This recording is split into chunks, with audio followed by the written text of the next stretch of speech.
Assalamualaikum warahmatullahi wabarakatuh. Salam dan bahagia. Perkenalkan, nama saya Khairul Muzakir, NIM 2019 009 071.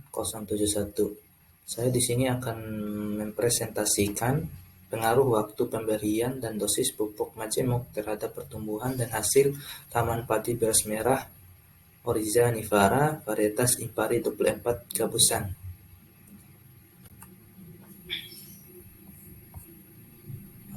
Latar belakang: padi adalah tanaman serealia yang mengandung karbohidrat cukup tinggi dan merupakan komoditas tanaman pangan yang penting di Indonesia. Hampir 95% penduduk Indonesia menjadikan beras sebagai bahan makanan pokok. Peningkatan produksi padi untuk memenuhi kebutuhan konsumsi beras di Indonesia dapat dilakukan melalui upaya intensifikasi dan ekstensifikasi. Jika diurutkan jenis beras di Indonesia dibudidayakan, maka beras putih menempati urutan pertama, sedangkan beras lainnya seperti beras merah dan beras hitam menempati urutan berikutnya. Di Indonesia, padi merupakan tanaman pangan utama berdasarkan luas panen total secara nasional yang mencapai 10.004.011.801,22 hektar are dengan total produksi 54.015.294,22 ton pada tahun 2021, dikutip dari laman www.bps.go.id. Dan beras merupakan bahan makanan pokok utama sebagian besar penduduk Indonesia. Padi beras merah merupakan tanaman pangan yang memiliki kandungan gizi tinggi. Bahkan kandungan gizi jauh lebih banyak dibandingkan beras putih. Beras merah memiliki banyak manfaat, diantaranya adalah mencegah penyakit diabetes, sembelit beriberi, menjaga kesehatan sistem saraf dan jantung. Di Indonesia, padi beras merah dibudidayakan dengan skala yang masih sangat minim porsinya. Hal ini karena pasar yang belum begitu besar. Selain itu, proses pasca panen padi beras merah ini cukup menyulitkan. Hal ini dikarenakan karena beras merah proses penggilingannya melalui pecah kulit. Metode ini mengharuskan penggilingan membuang sekamnya saja, dan setelah keluar dari mesin biasanya masih banyak gabah yang ada dan harus disortir secara manual, menghasilkan beras merah yang berkualitas. Upaya untuk peningkatan produksi padi beras merah dengan optimal dapat dilakukan dengan cara memperhatikan interval waktu pemberian pupuk dan dosis pupuk yang optimal. Pemupukan pada dasarnya bertujuan untuk meningkatkan kesuburan tanah dan meningkatkan ketersediaan unsur hara untuk memenuhi kebutuhan tanaman dan untuk mengembalikan hara yang terangkut atau hilang pada saat panen. Pupuk majemuk adalah pupuk yang mengandung lebih dari satu jenis unsur hara, contohnya pupuk NPK Posca.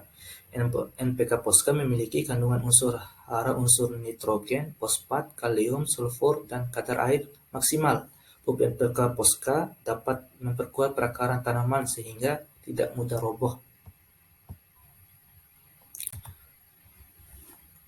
Rumusan masalah pertama yaitu apakah pengaruh dosis pupuk majemuk pada tanaman padi beras merah? Kedua, bagaimana pengaruh waktu pemberian pupuk majemuk pada tanaman padi beras merah?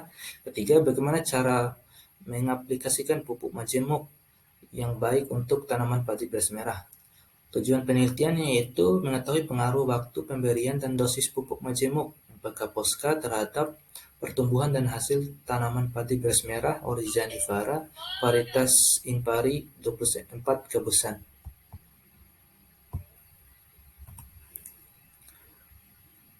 Pembahasan.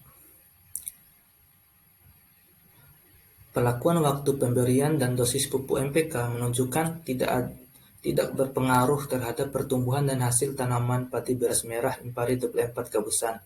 Hal ini diduga karena lahan yang ditanami secara intensif dengan pemupukan yang terlalu tinggi mengakibatkan tanah menjadi tidak optimal dan menunjang pertumbuhan tanaman dan kurang responsif terhadap pemupukan.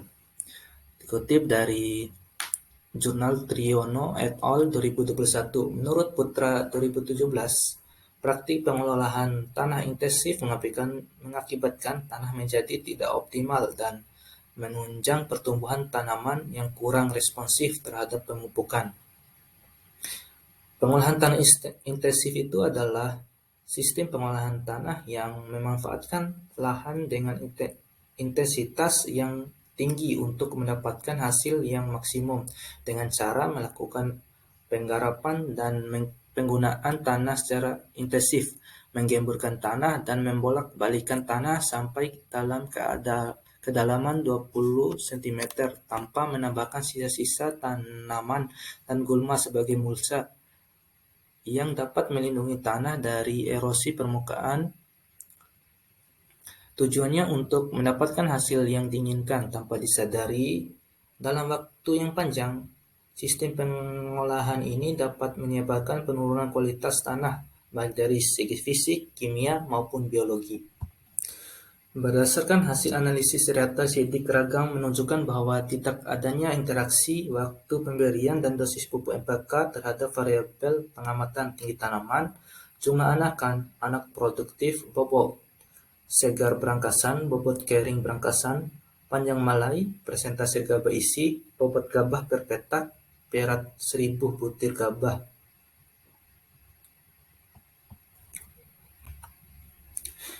Bisa dilihat tabel penelitian yang dilakukan oleh Triono et al. Pada tahun 2020. Sini ada perlakuan waktu pemberian dan perlakuan dosis pupuk.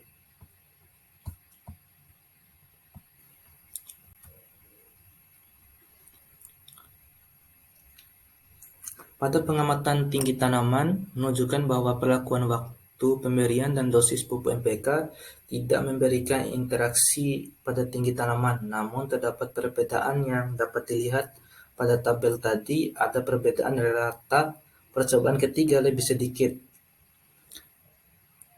Hal ini diduga disebabkan oleh pemberian pupuk 500 kg per hektar terhadap tinggi tanaman kurang optimal karena unsur hara yang diberikan tidak terserap dengan sempurna. Selain itu juga dipengaruhi oleh faktor lingkungan yang tingkat ketersediaan air tidak mencukupi.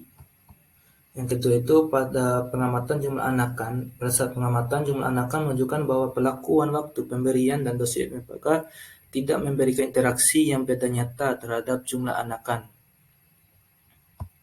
Yang ketiga, pada pengamatan bobot segar berangkasan menunjukkan tidak ada pula interaksi antara waktu pemberian dosis pupuk NPK.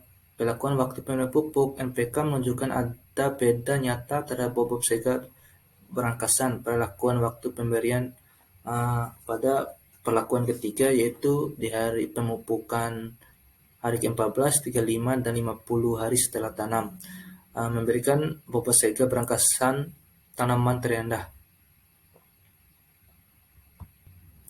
Hal ini diduga disebabkan pada perlakuan hari ke-14, 35, dan 50 hari setelah tanam terlalu banyak waktu pemberian sehingga pada waktu pemberian yang ke-50 hari setelah tanam tidak optimal karena di waktu ini tidak lagi memasuki fase vegetatif melainkan memasuki fase generatif. Selanjutnya pada pengamatan bobot kering berangkasa menunjukkan bahwa perlakuan waktu pemberian dan dosis pupuk NPK tidak memberikan interaksi dan beda nyata, namun terdapat rata tinggi untuk perlakuan waktu pemberian pupuk terdapat pada perlakuan waktu pemberian hari ke-14, 35, dan 50 hari setelah tanam. Sedangkan perlakuan terendah itu terdapat pada perlakuan waktu pemberian di hari ke-14 dan 50 hari setelah tanam. Selanjutnya yaitu pada pengamatan jumlah anakan produktif. Hasil pengamatan menunjukkan bahwa semakin banyak jumlah anak yang terbentuk, semakin banyak jumlah anakan produktif. Anakan tanaman padi dibedakan primer, sekunder, dan tersier karena pembentukan anakan tidak bersamaan. Anakan yang pertama terbentuk lebih produktif daripada anakan yang terakhir karena daun mulai menua sehingga tidak dapat menyuplai fotosintat untuk pembentukan malai pada anakan yang terakhir. Pada pengamatan ini juga tidak ada beda jauh untuk perlakuannya. Untuk pengamatan panjang malai. Panjang malai itu merupakan variabel yang penting dalam menentukan produksi. Semakin panjang malainya, peluang terbentuknya jumlah gabah per malai semakin besar. Pengamatan variabel panjang malai menunjukkan tidak ada interaksi antara perlakuan waktu dan pemberian dosis pupuk NPK. Pada pengamatan pengisian GABA atau GABA bernas ditentukan oleh hasil fotosintas karbohidrat dalam batang dan daun yang ditranslokasikan dan diakumulasikan dalam GABA.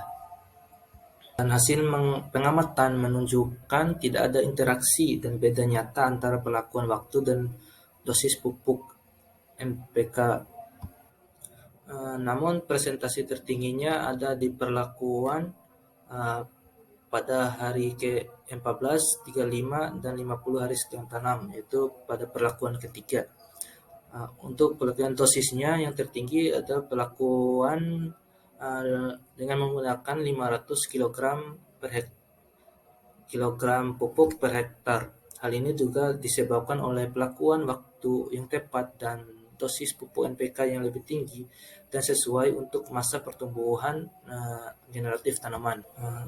Kemudian untuk pengamatan komponen hasil pada padi Impari 24 menunjukkan tidak ada interaksi antara waktu pemberian dan dosis pupuk NPK juga, yang dimana perlakuan waktu dan dosis terhadap bobot gabah per hektar tidak menunjukkan ada beda jauh terhadap beberapa perlakuan tersebut. Namun pada pengamatan menunjukkan rata presentase bobot gabah per hektar pada taman pada perlakuan waktu pemberian yang tertinggi terdapat pada perlakuan ketiga, yaitu di hari 14, 35, dan 50 hari setelah tanam sebesar 4,30% per hektar. Yang selanjutnya yaitu variabel pengamatan berat 1000 butir gabah menunjukkan tidak ada interaksi terhadap perlakuan waktu pemberian dan dosis pupuk NPK. Perlakuan waktu pemberian menunjukkan tidak ada beda nyata terhadap berat 1000 butir gabah. Demikian juga dengan perlakuan dosis pupuk menunjukkan tidak ada beda nyata. Namun pada data penelitian menunjukkan bahwa bobot 1000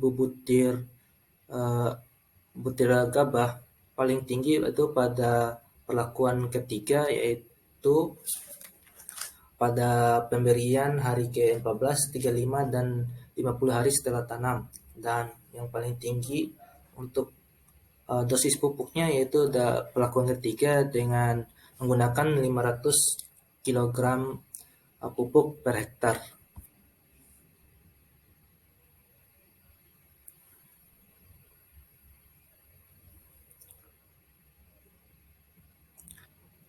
Hal ini diduga waktu pemberian yang sangat dibutuhkan oleh tanaman pada kesesuaian masanya baik pada masa vegetatif maupun masa generatif sudah tercakup pada pemupukan hari ke-14, 35, dan 50 hari setelah tanam itu. Dan dosis pupuk yang sesuai untuk penyerapan hara diduga ada pada 500 kg per hektar. Bobot 1000 kg menggambarkan bobot 1000 butir gabah menggambarkan besar kecilnya ukuran bulir padi. Ukuran gabah dipengaruhi oleh sifat genetik serta daya adaptasi dengan lingkungan tumbuhnya. Ukuran besarnya gabah dapat dipengaruhi oleh terjadinya persaingan jumlah anakan yang banyak sehingga terjadi persaingan dalam penyerapan unsur hara pada tanaman padi tersebut.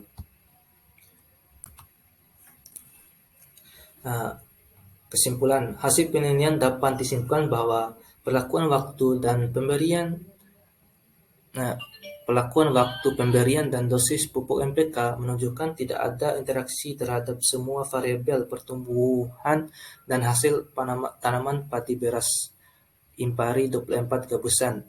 Pelakuan waktu pupuk NPK menunjukkan tidak berpengaruh terhadap pertumbuhan dan hasil tanaman. Selanjutnya pelakuan dengan dosis pupuk NPK menunjukkan tidak berpengaruh pula pada pertumbuhan dan hasil tanaman. Demikian presentasi dari saya, lebih dan kurangnya mohon maaf. Wallahu muwaffiq ila aqwamit thoriq. Assalamualaikum warahmatullahi wabarakatuh. Salam dan bahagia.